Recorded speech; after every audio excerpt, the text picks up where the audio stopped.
Assalamualaikum warahmatullahi wabarakatuh. Alhamdulillahi wa kafa. Wassalatu wassalamu ala rasulillahil mustafa wa ala alihi wa ashabihi wa man ihtada. Amma ba'd. Hadirin rahimani wa rahimakumullah, bersyukur kita kepada Allah bahwa pada pagi hari ini Allah membangunkan kita dalam keadaan iman. Karena banyak orang yang tidur kebablasan. Bersyukur kedua, kita dihadirkan oleh Allah menjadi tetamunya di rumah Allah yang sangat mulia ini. Semoga kita termasuk hamba-hamba yang dimuliakan oleh Allah Subhanahu wa taala. Hadirin rahimani wa rahimakumullah, salah satu ayat yang pernah Allah Subhanahu wa taala sampaikan kepada Nabi Musa ketika diangkat menjadi seorang nabi. Jadi Nabi Musa itu adalah seorang nabi yang memiliki keistimewaan.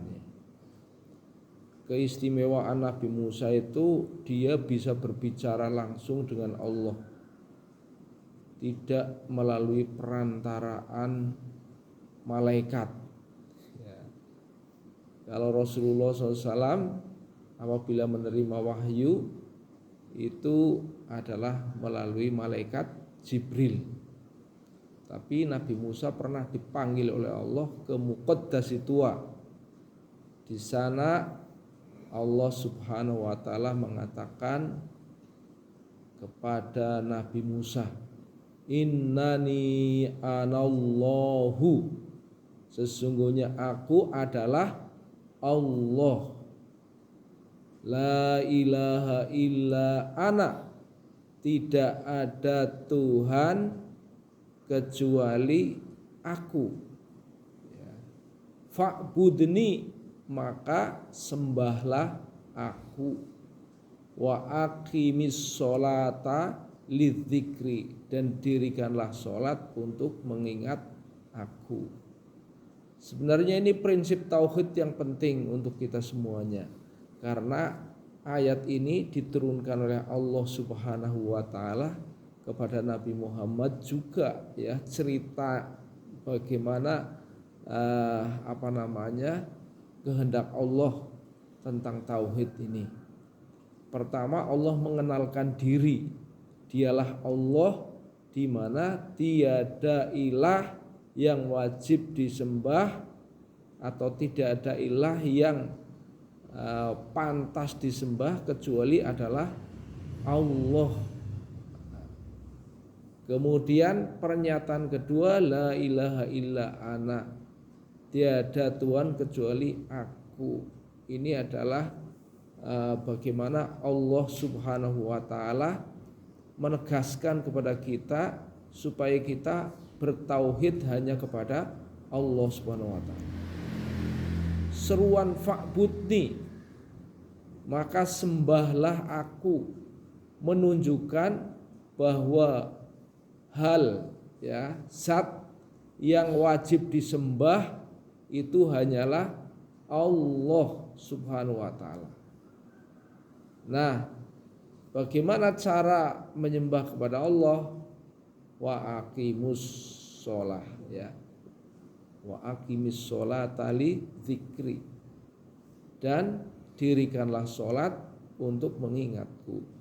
Pokok-pokok pikiran dalam ayat ini yang terakhir adalah kita beribadah kepada Allah dengan cara mendirikan sholat untuk mengingat Allah Subhanahu wa ta'ala.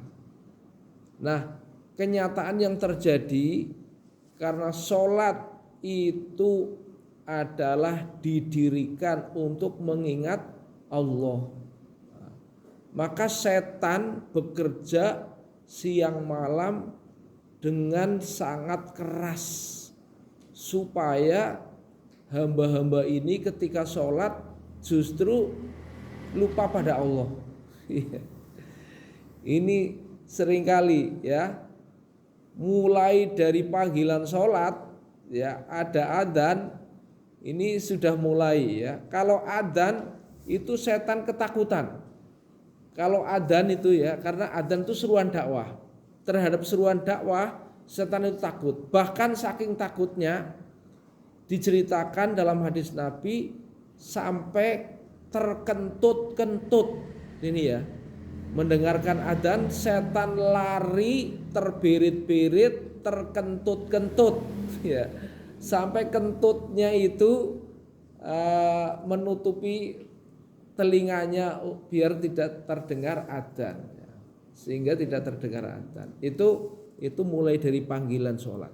Tapi begitu sholat dilakukan, setan berbondong-bondong datang lagi. Untuk apa? Menggoda manusia. Menggoda apa? Menggoda supaya sholatnya tidak ingat kepada Allah.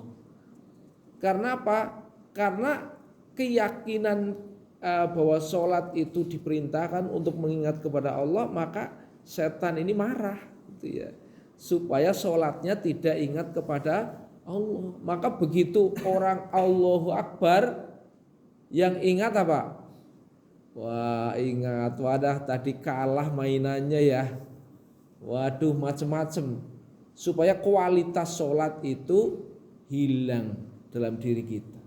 Sebab nanti kalau kualitas sholat itu mantap ya, konsentrasi penuh kepada Allah, wah ini nanti sholatnya menjadi hebat ya. Setan nanti tidak ada temannya di neraka.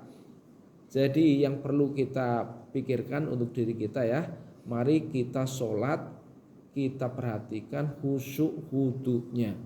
Jangan sampai dibiarkan pikiran kita melayang-layang.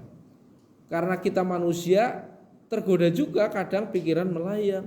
Maka begitu ingat, segera saya sedang sholat, sedang menghadap kepada Allah Subhanahu wa Ta'ala. Itu yang paling penting supaya ada makna kualitas dalam sholat kita. Terima kasih atas perhatian. Mohon maaf atas segala kekurangan. Billahi taufiq wal hidayah. Wassalamualaikum warahmatullahi wabarakatuh.